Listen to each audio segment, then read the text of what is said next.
الحمد لله وكفى وسلام على عباده الذين اصطفى. أما بعد فأعوذ بالله من الشيطان الرجيم. بسم الله الرحمن الرحيم. قد أفلح المؤمنون الذين هم في صلاتهم خاشعون. وقال تعالى في مقام آخر: إن المنافقين يخادعون الله وهو خادعهم وإذا قاموا إلى الصلاة قاموا كسالى. وقال تعالى في مقام آخر: فخلف من بعدهم خلف أضاعوا الصلاة واتبعوا الشهوات فسوف يلقون غيا. صدق الله العظيم وصدق رسوله النبي الكريم. اللهم صل على سيدنا محمد وعلى آله وبارك وسلم. اللهم صل على سيدنا محمد وعلى آله وبارك وسلم.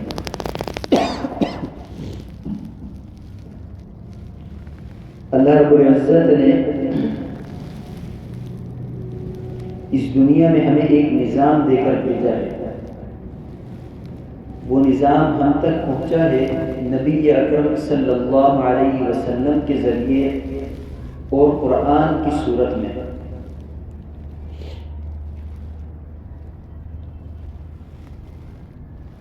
انسان کی زندگی میں اللہ رب العزت نے جو چیز سب سے زیادہ ضروری اور اہم مقرر کی ہے وہ ایمان ہے اور عقیدے کی درستگی ہے. سب سے زیادہ اہم چیز.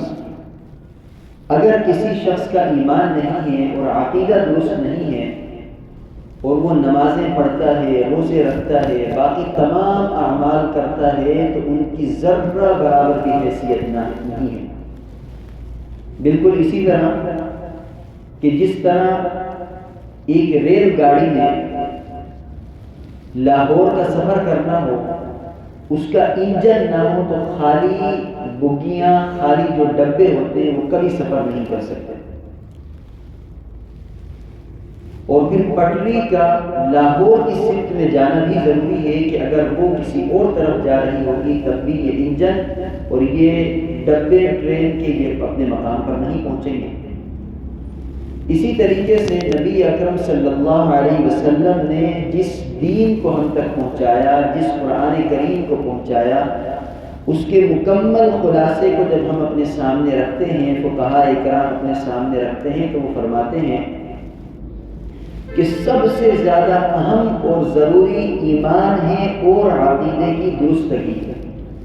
اللہ کی ذات پر ایمان لانا اور اس کے بعد جو عقائد نبی اکرم صلی اللہ علیہ وسلم امت کو دے کر گئے، شرک اور بدعت سے پاک، گمراہی سے پاک، ضلالت سے پاک، ہر برائی سے پاک، اس عقیدے کے اوپر قائم اور دائم رہنا یہ سب سے زیادہ اہم ہے.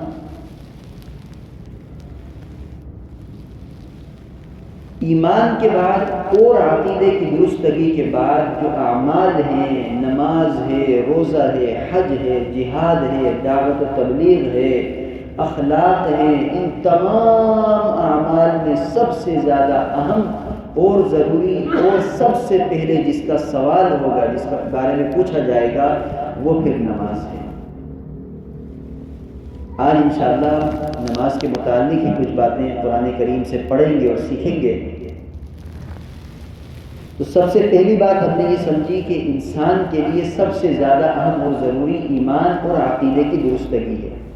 اس کے بعد سب سے زیادہ اہم اعمال کے اندر سب سے زیادہ اہم نماز ہے. اور نماز کے بارے میں بے تحاشا مواقع پر، بہت زیادہ مواقع کے اوپر اللہ رب العزت نے آیات نازل فرمائی ہے.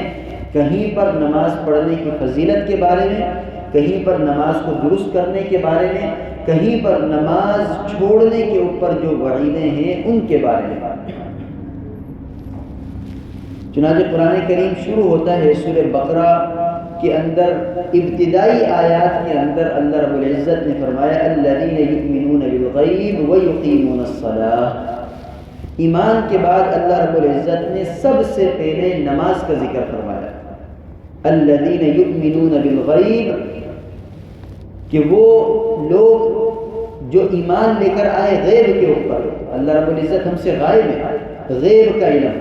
اللہ رب العزت ہماری آنکھوں کے سامنے، نبی اکرم صلی اللہ علیہ وسلم اس وقت ہماری آنکھوں کے سامنے، جنت اور جہنم ہماری آنکھوں کے سامنے، حشر ہماری آنکھوں کے سامنے موجود نہیں ہے. یہ سب وہ چیزیں ہیں کہ ہمیں بتایا گیا، ہم نے سنا اور ہم ایمان لے کر آ گئے. یہ ایمان بالغیب کہلاتا ہے کہ جس طرح قرآن کریم نے بیان کیا، ہم نے سمعنا و اطعنا، ہم نے قبول کیا، ہم نے مان لیا. الذین یؤمنون بالغیب، اللہ رب العزت نے ان ایمان والوں کی صفت بیان فرمائی کہ کتنے اللہ کے اوپر یقین اور ایمان رکھنے والے ہیں کہ رب کی طرف سے جو پیغام آیا کہ جنت ہے مانو، مان لیا جاتا، جہنم ہے مانو اس کو، مان لیا جاتا، حشر، قیامت، مرنا، مرنے کے بعد اٹھنا، مرنے کے بعد سوالات جوابات ہونا، یا اللہ سب کچھ مان لیا. الذین یؤمنون بالغیب، وہ لوگ جو غیب کے اوپر ایمان لے کر آتے ہیں، اللہ رب العزت ان کا ذکر فرمائے.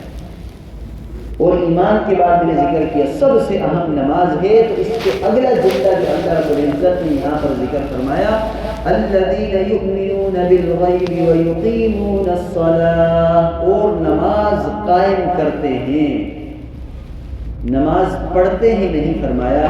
ہم نے اپنے اساتذہ سے یہ سنا سیکھا کہ قرآن کریم میں بے تحاشا مواقع پر اللہ رب العزت نے نماز قائم کرنا فرمایا، نماز پڑھنا نہیں فرمایا کہ نماز پڑھتے ہیں، نماز پڑھو، نہیں، نماز قائم کرو. نماز کا قائم کرنا کیا ہے؟ فقہاء کرام فرماتے ہیں نماز مکمل خشوع اور خضوع کے ساتھ پڑھنا، یہ نماز قائم کرنا. ظاہری تمام چیزیں بھی درست ہوں کہ نماز سے پہلے باوضو ہونا، اگر غسل فرض ہے تو غسل کرنا، نماز کے لیے وقت کا جو اللہ رب العزت نے تعین کر دیا ہے کہ کن اوقات میں نمازیں پڑھنی ہیں، کن اوقات میں نوافل ممنوع ہیں، ان تمام باریکیوں کا خیال کر کے نماز پڑھنا، یہ تمام تر اس کے ظاہری احکامات پر عمل کرنا ہے. اور باطنی احکامات نماز سے متعلق کہ اپنے دل کو ہر خیال سے پاک کر لینا. اور ہماری بہت بڑی کمی کوتاہی غفلت ہے اس دور کے اندر کہ ہم اپنی نماز کے اندر اپنے سارے گھومنا پھرنا، کام کاج، کاروبار، اپنے گھر کے کام، اپنے بچوں کے کام، بیوی نے جو بولا سب کچھ نماز کے اندر ہمیں یاد آتا ہے. جبکہ حقیقتاً نماز کے اندر اپنے خیالات کو، اپنے دل کو، اپنے دماغ کو خالصتاً اللہ کی طرف متوجہ رکھنا، یہ اصل نماز خشوع اور خضوع سے پڑھنا ہے. اور قرآن کریم میں جا بجا اسی کا اللہ رب العزت نے حکم دیا ہے. الذین یؤمنون بالغیب ویقیمون الصلاۃ، نماز قائم کرتے ہیں. نماز قائم کرنا مکمل خشوع اور خضوع کے ساتھ ضروری ہے. سورہ مؤمنون میں اللہ رب العزت نے فرمایا قد افلح المؤمنون الذین هم فی صلاتهم خاشعون، وہ مومن کامیاب ہو گئے جو اپنی نماز میں خشوع اور خضوع کے ساتھ نماز پڑھتے ہیں. قد افلح المؤمنون، ہر مومن کامیاب نہیں فرمایا کہ وہ مومن کامیاب ہے جس کے بارے میں آگے صفات ذکر فرمایا. الذین هم فی صلاتهم خاشعون، نماز میں اللہ کی طرف مکمل اپنا ذہن، اپنا دل، دماغ مکمل اللہ کی طرف متوجہ رکھنا. جو اصل نماز کے خشوع اور خضوع کا حکم ہے اس کے مطابق نماز پڑھنا، اللہ رب العزت نے جو حکم دیا اس پر عمل کرنا ہے. پھر اسی سورہ مؤمنون کے اندر آگے چل کر فرمایا والذین هم علی صلواتهم یحافظون، اپنی نمازوں کی حفاظت کرتے ہیں یہ وہ لوگ ہیں. اولئک هم الوارثون، یہی لوگ اصل وارث ہیں. الذین یرثون الفردوس هم فیہا خالدون، جنت الفردوس کے وارث ہیں حقیقتاً یہ لوگ جو نماز پڑھتے ہیں خشوع کے ساتھ. پھر آگے فرمایا جو نماز پڑھتے ہیں اور نماز کی مکمل حفاظت کرتے ہیں یہی لوگ اصل میں جنت کے وارث ہیں. اللہ رب العزت نے جس جنت کو ایمان والوں کے لیے بنایا اس کے لیے لازم کر دیا کہ نماز کو خشوع اور خضوع کے ساتھ پڑھنا ہے، تو یہ لوگ، یہ ایمان والے اس جنت کے وارث ہیں۔ اس سے بڑھ کر ایمان والے کی اور نمازی کی کیا خوشخبری ہوگی اور کیا اس کے لیے اس سے بڑھ کر انعام ہوگا کہ اللہ رب العزت وعدہ فرما رہے کہ ہاں بھئی تم ہی وارث ہو جنت کے، نماز پڑھ لو۔ آج ہم باہر نکلتے ہیں، جمعے کا وقت ہے اور اوقات کو چھوڑ دیں، آپ کو گاڑیاں پوری چلتی ہوئی نظر آئیں گی، مارکیٹیں، بازار، اکثریت سب کا نہیں کہہ رہا ہوں، اکثریت آپ کو نظر آئے گی مارکیٹوں میں، بازاروں کے اندر کہ لوگ گھوم رہے پھر رہے ہیں، نماز کا ہوش نہیں، جمعے کی نماز کا ہوش نہیں، پھر باقی نمازیں تو آپ چھوڑیں۔ ایمان کے بعد، عقیدے کی درستگی کے بعد، اعمال میں سب سے زیادہ جس کا ضروری کہا گیا، جس کو سب سے زیادہ اہم بتلایا گیا، ہماری اس کے ساتھ رویہ اور ہمارا اس کے ساتھ کیا طریقہ کار ہے نماز کے ساتھ، کہ ہم نمازوں کو بلا بیٹھیں۔ اللہ رب العزت ہمیں نمازوں کی حفاظت کرنے والا بنایا۔ اب اگلی کچھ آیات پڑھتا ہوں۔ اللہ رب العزت نے اب نماز نہ پڑھنے والوں کے بارے میں جو وعیدیں بتائی ہیں قرآن سے، وہ ہم سنتے ہیں۔ ان المنافقین یخادعون اللہ وهو خادعهم واذا قاموا الى الصلاة قاموا كسالى يراءون الناس ولا يذكرون اللہ الا قلیلا۔ اللہ رب العزت فرما رہے ان المنافقین یخادعون اللہ، یہ منافق اپنے گمان کے مطابق یہ سمجھتے ہیں کہ نعوذ باللہ یہ اللہ کو دھوکہ دے رہا ہے۔ منافق کیا سمجھتا ہے کہ میں اللہ کو دھوکہ دے رہا ہوں اپنے گمان کے مطابق۔ ان المنافقین یخادعون اللہ وهو خادعهم، جبکہ حقیقت یہ ہے کہ یہ جو جس کو اللہ کو دھوکہ دینا سمجھ رہے ہیں، یہ ان کے اپنے آپ کو یہ دھوکہ مل رہا ہے۔ اس کی آسان مثال ہمارے بڑوں سے ہم نے یہ سنی کہ اگر کوئی شخص رات میں 14ویں کے چاند کے اوپر تھوکے اور وہ یہ کہے کہ میں چاند کے اوپر تھوک رہا ہوں، تو وہ تھوک اس کے اپنے منہ کے اوپر آ کر گرے گا نہیں گرے گا؟ وہ تھوک اس کے اپنے منہ کے اوپر آ کر گرے گا۔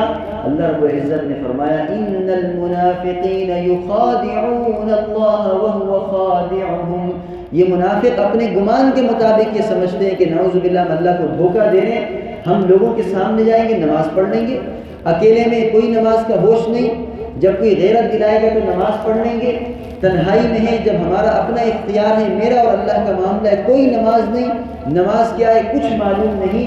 یہ اپنے گمان کے مطابق یہ سمجھتے ہیں کہ ہم اللہ کو دھوکہ دے رہے ہیں، حقیقت یہ ہے کہ یہ دھوکہ ان کو خود کو مل رہا ہے۔ وَإِذَا قَامُوا إِلَى الصَّلَاةِ قَامُوا كُسَالَى يُرَاءُونَ النَّاسَ، اور اگر مجبوری میں لوگوں کو دکھانے کے لیے اللہ فرماتے ہیں کہ اگر نماز کے لیے کھڑے ہو جاتے تب بھی بہت ڈھیلے ڈھالے، بڑے بالکل جس طرح کہ موت آ جائے گی ان کے اوپر اگر یہ نماز پڑھ لیں گے، بالکل اس طرح یراؤون الناس، لوگوں کو دکھانے کے لیے۔ وَإِذَا قَامُوا إِلَى الصَّلَاةِ قَامُوا كُسَالَى، بالکل سستی، غفلت، ڈھیلے ڈھالے ہو کر نماز پڑھتے۔ بعض روایات میں آتا ہے کہ نماز اس طرح پڑھو کہ جس طرح مرد مجاہد پڑھتا ہے، مفہوم کہ بندے کے اندر سستی اور غفلت نظر نہ آئے، ہم ڈھیلے ڈھیلے ہو کر نماز پڑھ رہے نہیں، یہ منافقین کا طرز ہے۔ جب مومن نماز پڑھے تو پتہ چلے، جس طرح میدان جنگ میں ایک سپاہی کھڑا ہوتا ہے کس طرح الرٹ کھڑا ہوتا ہے، مجاہد جب کھڑا ہوتا ہے، فوجی جب ہمارا انڈیا کے مقابلے میں ادھر پاکستان کی بارڈر پہ کھڑا ہوتا ہے تو کیا وہ یوں کھڑا ہوتا ہے، یوں جھکا ہوا کھڑا ہوتا ہے؟ وہ کس طرح الرٹ، یوں تگڑا ہو کر کھڑا ہوتا ہے۔ منافقین کی نشانی اللہ نے بیان فرمائی کہ وہ نماز کے اندر بالکل ڈھیلے ڈھال سے مر جائیں گے، ابھی پھونک مارو گر جائے گا، مر جائے گا، اس طرح نماز پڑھنا ہے۔ عاجزی رکھنی ہے اللہ کے سامنے، عاجزی منع نہیں ہے، عاجزی اللہ کے سامنے، تکبر اور یوں سینہ تان کے یہ اللہ کو پسند نہیں ہے، ڈھیلا نہ ہو، بندہ یوں نہ ہو کہ بس ابھی فجر کی نماز پڑھ رہا ہے تو پڑوسی بندہ یوں بولے کہ ہلکا سا یوں کرو سیدھا گرے گا بندہ. نہیں، اپنے آپ کو مستعد کرنا ہے. تو اللہ رب العزت نے فرمایا کہ منافقین خود کو دھوکہ دے رہے ہیں، اور جب لوگوں کو دکھانے کے لیے اس لیے نماز پڑھتے ہیں کہ لوگ دیکھیں گے تو لوگ کیا بولیں گے. معاشرے میں تو اسی میں رہ رہے ہیں نا منافقین، تو وہ لوگ کیا بولیں گے اس لیے نماز پڑھتے ہیں، اور جب نماز پڑھتے ہیں تو بڑے ہی کمزور، بڑے سست ہو کر نماز پڑھتے ہیں. اور ایک اور موقع پر فرمایا فَخَلَفَ مِن بَعْدِهِمْ خَلْفٌ أَضَاعُوا الصَّلَاةَ وَاتَّبَعُوا الشَّهَوَاتِ فَسَوْفَ يَلْقَوْنَ غَيًّا. اللہ رب العزت نے فرمایا کہ ان کے بعد جو لوگ آتے ہیں، یعنی کہ جو نمازوں میں سست ہیں، انہوں نے کیا کیا؟ فَخَلَفَ مِن بَعْدِهِمْ خَلْفٌ أَضَاعُوا الصَّلَاةَ، نماز ضائع کر رہے ہیں. ان ایمان والوں کے بعد، ان امتوں کے بعد جو دیگر لوگ آتے ہیں، انہوں نے کیا کیا؟ اپنی نمازوں کو ضائع کر دیا. اضاعوا الصلاة واتبعوا الشہوات، اور اپنی نفسانی خواہشات کے پیچھے چل پڑے. انسان جب نماز ضائع کرتا ہے تو وہ سراسر اپنے نفس کے خواہشات کے چکر میں ضائع کرتا ہے. ایک بندہ آپ خود سوچیں، جب وہ عشاء کی نماز نہیں پڑھے گا تو کیا بہانہ لگائے گا؟ میں نے کاروبار پورے دن کیے، میں بہت تھک گیا ہوں، میں نے پورے دن مزدوری کی، میں نے بیلچا چلایا، میں نے ریڑھی چلائی، میں نے بلاگ اٹھایا، بہت تھک گیا. تو نفسانی خواہش اس کی چاہ رہی ہے نا کہ میں نماز نہ پڑھوں. اضاعوا الصلاة واتبعوا الشہوات، نماز ضائع کر دی، نفسانی خواہشات کے پیچھے چل پڑا. اللہ نے کتنے پیارے انداز میں سمجھایا کہ یہ جو تو نماز ضائع کر رہا ہے یہ اپنی نفس کی خواہش کی وجہ سے کر رہا ہے. فَسَوْفَ يَلْقَوْنَ غَيًّا، جہنم کا ایک خاص جگہ ہے، خاص وادی غی اس کو کہتے ہیں. اللہ رب العزت نے فرمایا ہے کہ اس کے بدلے جہنم کی وادی غی کے اندر اس کو ڈال دیا جائے گا. کتنا خطرناک انجام ہے. ہمارے جو تبلیغی حضرات ہیں وہ تو اس کو جو احادیث کی روشنی میں اس کی حد بندی بھی کرتے ہیں. تقریباً کروڑ سے اوپر ہے، 1 کروڑ اتنے لاکھ اتنے سال جو ہے وہ ایک نماز چھوڑنے کے اوپر عذاب ہوگا. ایک نماز چھوڑنے پر، ابھی میرے خاص وہ تعداد ذہن میں نہیں، وہ احادیث کے مجموعے سے جو عدد بنتا ہے وہ نکالتے ہیں، اور وہ درست عدد ہے، اس میں کوئی شک نہیں ہے. تو کتنی بڑی وہ ایک مدت بنتی ہے کہ اگر انسان نماز چھوڑ دیتا ہے تو اللہ رب العزت اس کو کتنا بڑا عذاب دیں گے. تو اس لیے میرے پیارے دوستو، ہم نے قرآن کریم کی وہ آیات بھی پڑھی جس میں اللہ رب العزت نے ایمان والوں کے لیے نماز کا پڑھنا جو ضروری ہے اور اس کے اوپر کامیابی ہے وہ بھی ہمارے سامنے آئی، اور منافقین جو نمازوں کو ضائع کرتے ہیں یہ بھی ہمارے سامنے آیا. احادیث چند ایک ذکر کرتا ہوں. حضرت عثمان رضی اللہ تعالی عنہ سے روایت ہے، یہ بخاری کی روایت ہے، بخاری کی، یعنی احادیث کی کتابوں میں سب سے زیادہ مستند، سب سے زیادہ جو عظیم الشان کتاب ہے وہ بخاری شریف ہے. بخاری کی روایت ہے، حضرت عثمان رضی اللہ تعالی عنہ فرماتے ہیں کہ پیارے آقا نبی اکرم صلی اللہ علیہ وسلم نے فرمایا کہ وضو کرنے کے بعد کہ جس شخص نے میری طرح اس طرح جس طرح میں نے وضو کیا اس طرح وضو کیا اور اس کے بعد 2 رکعت نماز پڑھی، اس طرح نماز پڑھی کہ نماز کے اندر خیالات اس کے اوپر نہ آئے. جو ہمارے اوپر خیالات آتے ہیں نا کہ کاروبار، کام کاج، گھر بار، نماز کے بعد میں نے کیا کیا کرنا ہے، سب کام سمیٹنے ہیں، تو یہ جتنے خیالات آ رہے ہیں، فرمایا اللہ کے نبی صلی اللہ علیہ وسلم نے جس طرح میرے اس اچھی طرح وضو کرنے کی طرح وضو کیا اور اس طرح 2 رکعت پڑھی کہ اس کے اوپر کوئی خیالات نہ آئیں، تو پچھلے تمام کے تمام گناہ اس کے معاف کر دیے جائیں گے. کتنی بڑی اللہ کی طرف سے اور اللہ کے نبی صلی اللہ علیہ وسلم کی زبان مبارک سے بشارت ہے. لیکن قرآن کریم کے اندر اختصار کے ساتھ نماز کا حکم ہے. سکھائی ہمیں کس نے؟ نبی اکرم صلی اللہ علیہ وسلم نے. ہر نماز میں کتنے رکوع ہیں، کتنے سجدے ہیں، کتنی رکعتیں ہیں، کس طرح وضو کرنا ہے، کس طرح غسل کرنا ہے. وضو میں 3 دفعہ ہر عضو کو دھونا ہے، پہلے منہ کو دھونا ہے، پھر اس کے بعد ہاتھوں کو. یہ سب چیزیں کس نے سکھائی؟ نبی اکرم صلی اللہ علیہ وسلم نے. اور سکھانے کے بعد یہ فرمایا کہ جس نے میری اس میرے اس وضو کی طرح وضو کیا اور پھر اس طرح 2 رکعت پڑھی کہ اس کے ذہن میں کوئی خیالات، فالتو خیالات نہ آئیں، اس کے پچھلے تمام گناہ معاف ہیں۔ اور جو بندہ مسلسل نمازیں پڑھتا رہے، اللہ کے نبی صلی اللہ علیہ وسلم کا طریقہ سیکھ کر، میرے پیارے دوستو بہت اہم بات ہے کہ دنیا کا کوئی کام بھی ہم بغیر سیکھے نہیں کرتے۔ گاڑی چلانی ہو، ہم پہلے استاد بناتے ہیں، اس سے سیکھتے ہیں کون سا گیئر ہے، کون سا کلچ ہے، کون سا ایکسیلیٹر ہے، سب چیزیں ہم سیکھتے ہیں۔ موٹر سائیکل چلانی ہو، اپنے بڑے بھائی سے، والد صاحب سے سیکھتے ہیں۔ عورتوں نے سلائی مشین چلانی ہو، کوئی دنیا کا کام لے لو، مزدور ہے وہ مستری کے ساتھ رہے گا سیکھے گا، انجینئر ہے وہ بڑے انجینئرز کے ساتھ رہے گا سیکھے گا، پلمبر ہے اس کا بھی کوئی استاد ہوگا، ہر بندے کا ہر کام کا آپ کو استاد ملے گا۔ تو ہم یہ کیوں سمجھ لیتے ہیں کہ بس بچپن میں جو ہم نے ہلکا پھلکا نماز کا طریقہ اور وضو کا طریقہ دیکھ لیا بس وہ کافی ہے ہمارے لیے؟ ہم نے کیوں یہ سوچ لیا کہ اللہ کے نبی صلی اللہ علیہ وسلم نے خود بتائیں پوری زندگی دین نہیں سکھایا، صحابہ نے پوری زندگی دین نہیں سیکھا، نمازیں بھی پڑھتے تھے، کاروبار بھی کرتے تھے، دنیا بھی تھی، بچے بھی تھے، بیویاں بھی تھیں، لیکن دین بھی پوری زندگی سیکھا ہے، آخری سانس تک سیکھا ہے۔ تو ہم کیوں یہ سوچ لیتے ہیں کہ بچپن میں ہم نے جتنا قرآن پڑھ لیا، غلط پڑھا صحیح پڑھا بس پڑھ لیا، اب پوری زندگی ہم کسی مولوی صاحب کو پکڑ کے کہ مسجد کے امام صاحب ہے، میرا قرآن سنیں، میری سورہ فاتحہ سنیں، میری سورہ فلق سورہ ناس سنیں کہ میں درست بھی پڑھ رہا ہوں جو میں نے بچپن میں پڑھی تھی یا غلط پڑھ رہا ہوں، میں بسم اللہ جو پڑھتا ہوں درست پڑھ رہا ہوں یا غلط پڑھ رہا ہوں۔ پوری زندگی ہمیں 50 سال گزر جاتے ہیں، ہمیں کوئی ہوش نہیں ہوتا، ہم اپنی آخرت سے اتنے غافل ہیں، ہمیں نماز کا ہوش نہیں، ہمیں وضو کا ہوش نہیں۔